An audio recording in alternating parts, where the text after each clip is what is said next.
If you are preparing for the CPHQ exams and you're feeling overwhelmed, scattered, or you're studying a lot, but still not sure if you're preparing the right way, this video is for you. Because here's the truth. A lot of people do not struggle with the CPHQ exams because they are not capable. They struggle because they waste too much time studying too broadly or using too many resources, focusing on the wrong materials, and not knowing what actually matters the most in order to pass for this exam. So in this video, I'm going to break things down. I will highlight what to focus on, what not to overstudy, and how I will structure the CPHQ prep if I were a busy professional studying to take this exam again in 2026, and what I also believe is the smartest way to prepare without burning yourself out. If you watch this video to the end, I'll also show you the exact system I built to help people do this in a more structured and realistic way. Let's get into it. One of the biggest mistakes I see people make with CPHQ prep is they assume more studying automatically means better studying. That is not true. It's the contrary. A lot of people focus on reading too much or highlighting too much, bouncing between too many resources, and spending too much time trying to cover everything all at once. That sounds productive. But if you think about it, it's not an efficient way to prepare for these exams because the CPHQ exams is not really about whether you can memorize a giant pile of random healthcare quality information. It's about whether you understand um, how quality works in practice, how improvement methods are applied, and how to think through patient safety and system issues, how to interpret data and measures, and how to choose between answers in real world quality context. There's a different kind of studying. So, if you're feeling overwhelmed, the answer is usually not to keep adding more materials. The answer is usually to get more focused, and you need to be strategic. Now, let's talk about what to focus on. If I were preparing for the CPHQ exams and I wanted the smartest use of my time, I would spend most of my energy in the highest yield areas first. I would focus heavily on performance and process improvement. Okay? This is one of the biggest areas. You want to be comfortable with concepts like PDSA, Lean, Six Sigma basics, process improvement tools, root cause logic, and how improvement work is designed and evaluated. So if you are weak here, you need to fix it. The second area or the second highest yield area is health data analytics. This is another big one. You want to be comfortable with measure types, numerator and denominator, benchmarks, dashboards, scorecards, trends, variations, and how to interpret quality data. This is not the area where you want to be vague in. You really need to understand this area. You don't want to understand just the language of measurement. The exams can feel much harder than it needs to if you don't understand these concepts. So you need to make sure you understand health data analytics. The third highest yield area is patient safety, and this is also very important. You should understand safety culture, event reporting, RCA, FMEA, system thinking, and human factors. A lot of questions will reward you for thinking in a quality and systems oriented way, not just reacting emotionally. The fourth area you should focus on is quality leadership and integration. This is another important area. You want to understand strategic thinking, governance, stakeholder engagement, quality culture, interdisciplinary teamwork. These areas matter because CPHQ is not just testing knowledge, it's testing how quality actually functions in organizations. So if you find yourself short on time, these are areas I would prioritize most. Now, let's talk about what people often waste too much time on or what not to overstudy.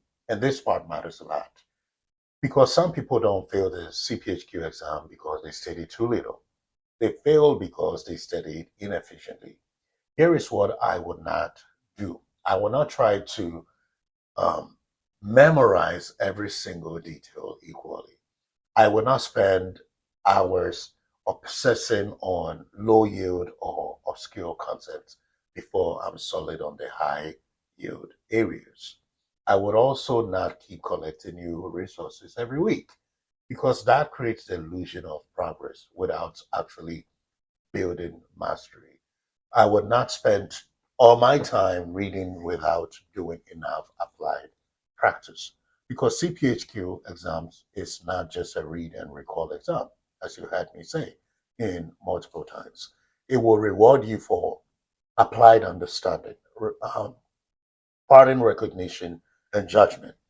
So if your prep is mostly passive, that is a problem, and I want to call your attention to it. Reading matters, but reading alone is not just enough for this exam. Now let's talk about how I will structure my study plan. If I were to take the CPHQ exam again as a basic professional in 2026, I would not try to do some unrealistic crush plan unless I absolutely had to. I will use a structured progression, and this is the way I like to think about it in three phases. Phase one is building the foundation, and this is where you are building understanding. In this phase, your goal is to understand the main domains, learn the language of quality, get familiar with frameworks and concepts, and stop feeling lost. um, you know, this is not a phase where you should obsess over readiness or panic over mock scores. And I will also read the HQ solutions in this phase back to back. This is where you will build the base.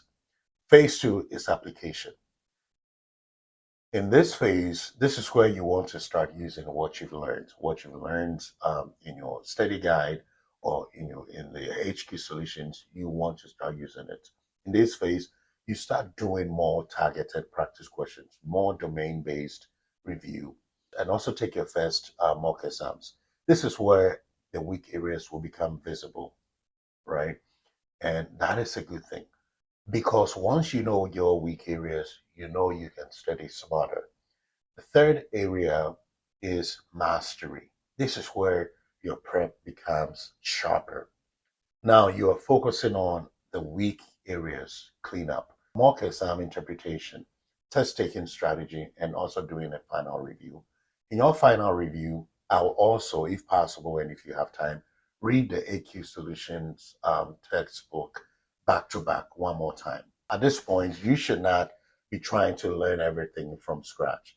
You should be refining and tightening, right? That is how I would structure the CPHQ prep if I wanted to prep in a way that was realistic, effective, and not chaotic. Now let's talk about how to use practice questions correctly. This is another place where most people get it wrong. A lot of people think that if I just do more questions, I automatically improve or get better in taking the exams. And that is not necessary because the real value of practice questions is not just getting a score. The real value is identifying your weak spots, seeing repeated patterns, and learning how questions are framed, and also improving on your judgment. So when you do more practice question, don't just ask, did I get it right or did I get it wrong? The question you should ask is, why did I miss that question? Was it a content gap? Was it a reading mistake? Was I between two reasonable answers and chose the weaker one? That is where the learning happens. And the same thing should be applied to mock exams. Mock exams are not there to emotionally validate you. They are there to show you what you need to fix next, and that is the right mindset you need to have. Let me also say this because it matters. A lot of smart people do not fail because they did not study enough. They fail because they don't manage the exams well. So here are a few things I will keep in mind. First, read what the question is actually asking, not what you think the question is asking, or not what you want the question to be asking. Actually read the SAM carefully. Second, you also look for the best quality aligned answer. Sometimes more than one answer will sound reasonable, but your job is to choose the answer that best reflects quality principles or system thinking, patient safety, and structured improvement logic. Third, do not let hard questions emotionally throw you off the next 10 questions. A few difficult questions do not mean you are doing badly. That is normal. And finally, pace yourself when you are answering the question or when you're taking the exam. Steady pacing beats perfection on individual questions. And that matters a lot more than people actually realize. So if I had to summarize the smartest way to prepare for the CPHQ exams, I would say this. Focus on the right things, not just more things. This means use a structured study plan, prioritize highest yield domains, do target questions, review weak areas strategically, and don't overly complicate the process, my friend. That honestly is the biggest difference between people who feel scattered and people who feel prepared. And because so many people kept asking me for more structured way to do this, I actually built a full CPHQ prep system around this exact approach. So if you want help in a way that is more organized and is realistic, I created a full CPHQ system designed specifically for busy professionals.